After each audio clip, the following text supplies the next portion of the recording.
Hello everybody, I'm Gwen Campbell-Mindes. Welcome to Gwen's Bookish Ramblings, and today we are talking about a kid's book. This isn't one of my all-time favorites. What this is a book that has stuck with me for a very, very long time.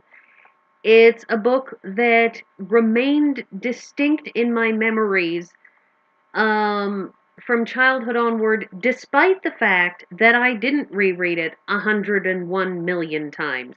And I am a rereader. That is, I reread books. I read books over and over and over again. Part of that is due to not sort of running out of books that I was interested in and not bothering to go to my parents' shelves. But the point is that this is an intensely memorable book for me.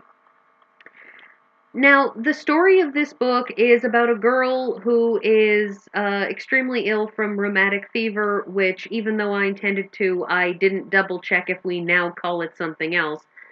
But the short version of that is that it makes you extremely ill and extremely stiff and is a painful and dangerous illness.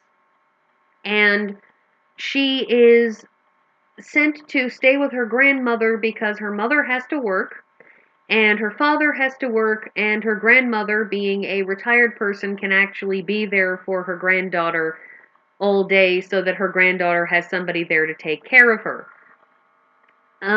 Because our protagonist, Meg, has become something of an invalid. Now, this book actually goes by two different titles. The title on this particular copy, which I had to get out of the library because while I'm certain I had a copy at one point, it's gone, and I don't know where it went. This particular copy is entitled The Doll, but the copy that I grew up with, that I read as a child, is actually Yesterday's Doll. I'm going to zoom in a smidge on this. This is as big as it gets, but we'll zoom in a little bit and watch as the DPI goes down because I could only find one version of this cover, which is the cover of the version I grew up with, which is entitled Yesterday's Doll. But it's the same book. The author is the same, Cora Taylor. It's just that this is a Scholastic release rather than a Greystone Books Douglas and McIntyre release. So this book came out in 1985, and the story of this is about this girl, and her grandmother hands her a doll, and that doll, in the opening paragraph, which again has always stuck with me, the doll's name was Jessie, not Jessica, which was elegant, or Jessamine, which was splendid, or even Jess, which had a certain dignity, but Jessie. It seemed a very common sounding name for such an unusual doll. A cow-like name. It reminded Meg of Bossy. Not at all appropriate, but then names seldom are. Just take her own, for instance. Meg. Nothing to it. Just plain Meg. She was always being asked what's Meg short for, and she had to admit that it wasn't short for Megan, which had an old-fashioned distinction, or Margaret, which was refined, like a princess, but that it was just simply Meg. And that opening speaks to, in a lot of ways, this book as a whole. The doll, Jessie, is somehow alive. It's somehow, throughout this book, her eyes, Jessie's eyes, are described as being angry, or sad, or malicious, or any number of things. But she's described by Meg's grandmother as the invalid doll. That whenever one of the girls was sick, they would be given Jessie, the invalid doll.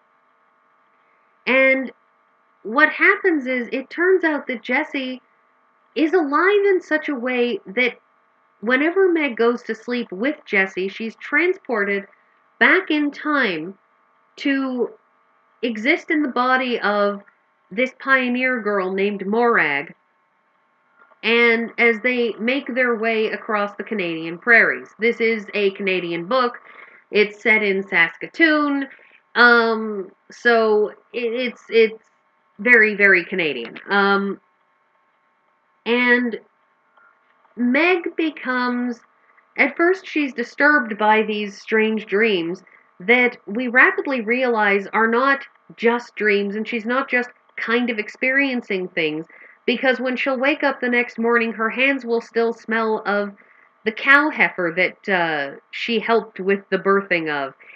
She'll still be full from whatever meal she had last when she was back, 150 years ago crossing the prairies. And she becomes kind of obsessed with going back to living Morag's life, in no small part because Meg's parents are having a divorce, while Morag's parents are such a united couple. They're so together, they're so much of a team, and they're so in love with each other and the new life that they plan to build when they finish actually getting to where they're going to be homesteading. And she gets obsessed with it and becomes even a little bit confused, as we see in a scene when her parents are telling her that they're getting divorced, and they start laying out this whole plan. They start telling her, here you go, you'll spend weekends with your father and weekdays with me, and you'll be doing this and going to school here and doing this, and we've got it all planned. And when she flips out at them that they've got it all planned as though she's some kind of baggage to be passed back and forth, as she reaches the climax of that rant, she starts saying, I met, and she realizes she doesn't even remember who she is anymore, because she spent so much time sleeping with Jessie to be Morag, that she feels almost like she's both Morag and Meg, and she finishes having to say, I'm me. But it's a tremendously unsettling book, as you realize that she's throwing herself further and further into this other girl's life. And in point of fact, when we get to the end of the book, as we get to the end of the book, she's given a choice, because Morag and her family are crossing the final stretch of the prairies to reach the homestead, to get to the end of their journey, and they're on the wagon, and there's a prairie fire swooping down. And if you know anything about prairie fires, they are tremendously, terrifyingly dangerous, because prairies are wide, flat, open spaces with grass everywhere, which means that fire just hurtles right across prairies when they catch fire. And so they're basically having to just get a move on and hope that they can outrun the fire. And she drops Jessie, and Jessie falls down an embankment, and in that moment, the doll looks at her and seems to basically be daring her to let it go. Seems to basically be saying, you can just let me go. I just won't, I just, won't do it. I will, you can just let it go. And you see, you can't do anything, it seemed to say. This is the end. Lose me and there is no more Meg. Even lying there in the dust, being left behind, the doll's power was strong. A cold and helpless fear held Meg motionless, staring. And then at that moment, Morag's baby sister Lizzie jumps out of the wagon after the doll, and Meg has to go after her. And in the end, it's that action that kills Morag, because Morag hadn't been well. She had already been ill, possibly with rheumatic fever, just like Meg had been. and she's forced to lie in a stream overnight, keeping her sister warm and trying not to breathe in too much smoke from the prairie fire.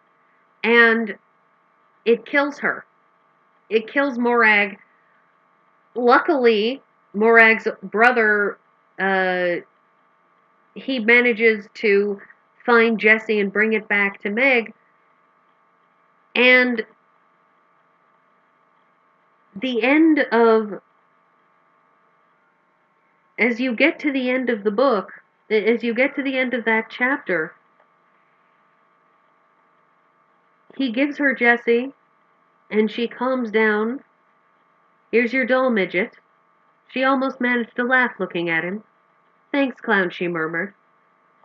Morag closed her eyes and was still. And at that moment, Morag dies, and you realize at the end of this book that it's very possible that Jessie was somehow trying to potentially get somebody to live Morag's life, to give Morag a second chance, to give Morag a chance to grow up. But Meg failed, and at the end of the book, Jessie turns back into just a doll. And we find out that Morag and Lizzie and all of these people are Meg's actual great family. That Lizzie is her something great grandmother. And it's a book that's simultaneously touching and it's extremely disturbing at the same time, as you have this girl who was so ill that she just has been separated from all of her peers, that her parents are going through a divorce, and all of their efforts to make it easier for her, to keep her at ease, have just not done what they thought they would, because she's fully aware that her parents have been having huge fights and that things are falling apart. So this is a book that really runs a gamut, and it stayed with me, even though I don't have my copy anymore, even though it's been so long since I had last read it. The other thing that this book did once was, I got kind of inspired by a friend of hers, named Allison, who sends Meg a letter saying that she was coming to visit because her friend had wound up moving away across the country. And her friend had sent her a letter that the envelope is scribbled over with Allison-type remarks. Arrows at one end, to open, chew here, and all over the back, this envelope is security protected. Stomper Wombat Security Systems. And I always wanted a friend that I could exchange letters with and draw stuff like that on it. Never happened. I never had a friend who moved far enough away who was willing to exchange actual real letters with me for that. So, yeah, that's also, of course, a remnant of the days when people actually had to write letters when they lived that far apart, because having a phone call like that was prohibitively expensive, and this book, as I said, was published in the 1980s, back in 1985, before there was an internet for the vast majority of people. Certainly before the vast majority of people would have had email, and before anything like Skype was even a gleam in anybody's eye. So, anyhow, this is a really stick-with-you book with a lot to it. And I honestly think that it's worth reading now as an adult, for all of the things that are in this book. Thanks for coming and listening to me ramble.